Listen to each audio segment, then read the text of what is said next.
All right, meanwhile, the U.S. and China reportedly discussing phase one of a trade deal just yesterday. That's a day after the White House economic advisor Larry Kudlow said a deal was finally close.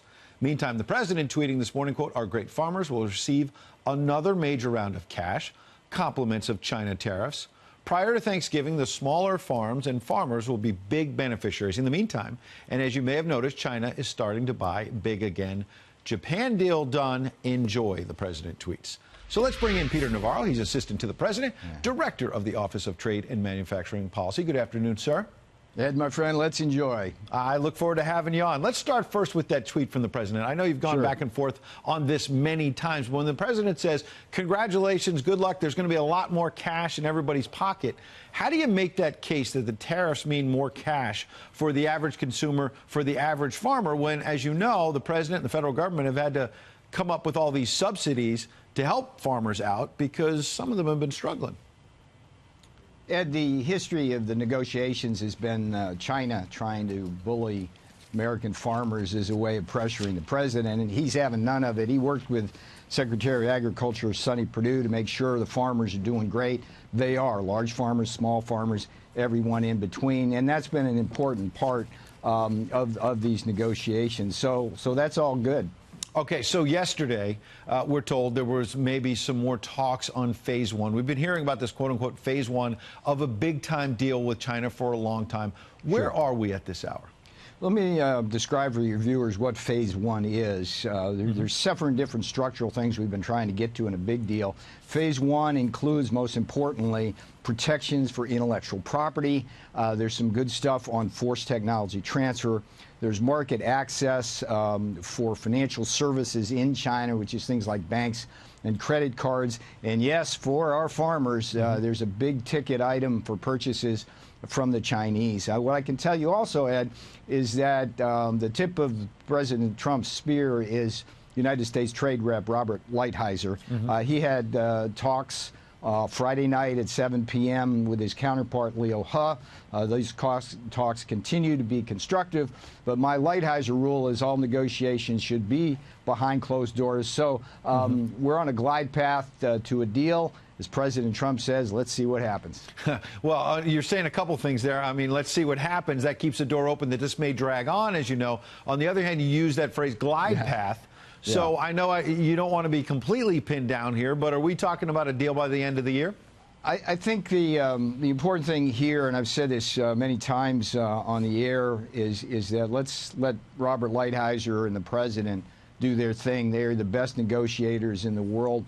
The worst thing that can happen is for this deal to be negotiated in public or speculated unduly in the press.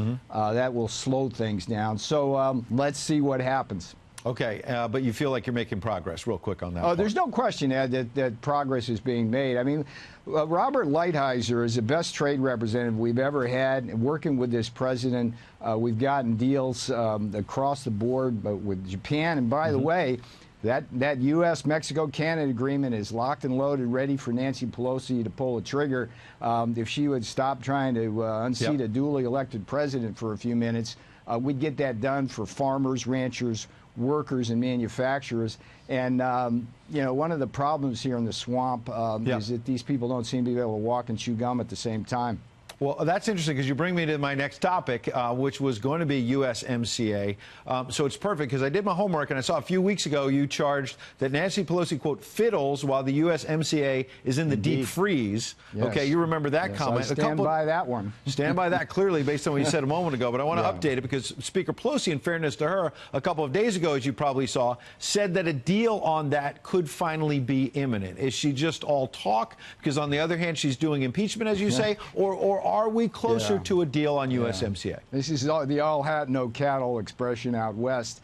I don't know. I mean, let's hold her to her word. The Democrats don't seem to want to keep their word on a lot of things, but this is so important. And you know, we were talking about China a minute or so ago. USMCA is actually twice the volume of trade, 5 times the exports for American exporters. So this deal, in the scheme of things, is actually much bigger than China. It would be a shame if Nancy Pelosi were to continue fiddling, well, the USMCA was in the deep freeze on Capitol Hill. I've got so 30. Let's get it done. Yeah, let's get it done. Your message is very clear that you think she's wasting time on impeachment and you want to get a deal done. In less than 30 seconds, is there one or two things in USMCA that will help our viewers when you talk about selling more of our products around the world? Sure. What's the biggest impact? Two things. Great for agricultural products.